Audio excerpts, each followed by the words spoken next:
अब देखो ये जो क्वेश्चन है इसमें पूछ रहा है adenosine differ from uridylic acid.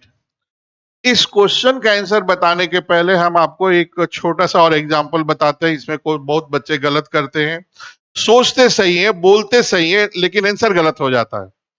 आपसे अगर ये पूछे कि प्लांट सेल और एनिमल सेल में क्या डिफरेंस है, तो आपका आंसर होगा सेल वॉल। आपसे पूछे एनिमल सेल और प्लांट सेल में क्या डिफरेंस है, तो आंसर होगा एब्सेंस ऑफ सेल वॉल।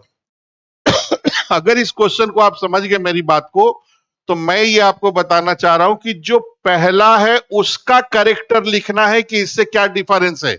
अगर आप इसका करेक्टर लिख देते हैं, अगर मान लो ये शर्ट पहना है, ये टी शर्ट पहना है, तो दोनों में डिफरेंस ये है कि ये शर्ट पहना है। आप अगर ये लिख दोगे कि इसने टी शर्ट पहना है तो गलत हो जाएगा, जबकि आप बोल सही रहे हो, आपको इसका करेक्टर लिखना है।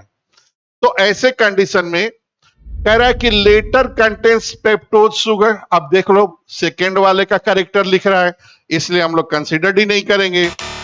Farmer contains double bond in इस स्ट्रक्चर, गलत हो गया।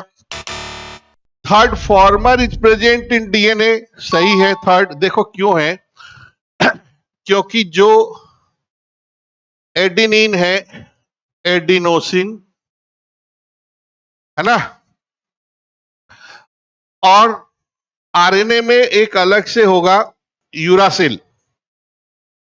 यूरासिल तो instead of thymine uracil is available in RNA, तो ये तो आरएनए में चला जाएगा।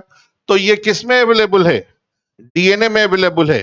हालांकि ये आरएनए में भी अवेलेबल है, लेकिन इन दोनों को कंसीडर करोगे तो कंसीडर हम लोग करेंगे कि ये डीएनए में अवेलेबल है। Farmer contains phosphate moiety in its structure. देखो अगर फॉस्फेट मॉइटी इसमें होता तो इसमें एसिड जोड़ दिया जाता, तो ये पूरा न्यूक्लियोटाइड हो जाता। अभी ये केवल न्यूक्लियोसाइड की बात किया है, ये भी एनसीईआरटी में क्लियरली मेंशन है। हिंट्स देखना हो तो देखो, नाइट्रोजन बेस प्यूरिन एडेनिन और गुआनिन होगा, पायरिमिडिन में साइटिन और थाइमिडिन होगा, uracil is available in RNA, ये तो हो गया। अब देखो ये आपका स्ट्रक्चर है। अगर शुगर के सेकेंड कार्बन पर ओनली हाइड्रोजन है तो ये डीएनए है। अगर यहां पर ऑक्सीजन भी हो जाता तो ये राइबोज शुगर हो जाता, तो हो जाता आरएनए। और ये नाइट्रोजन बेस है, यहां पर एडेनिन है, और अगर बाद में आप देखोगे तो इसी पोजीशन पे एडेनिन के बाद गुआनिन, कहीं थाइमिन, कहीं साइटोसिन अटैच होगा, और अगर यहां ओ आ गया तो इसमें यूरासिल भी अटैच हो सकता है। So your answer will be 3।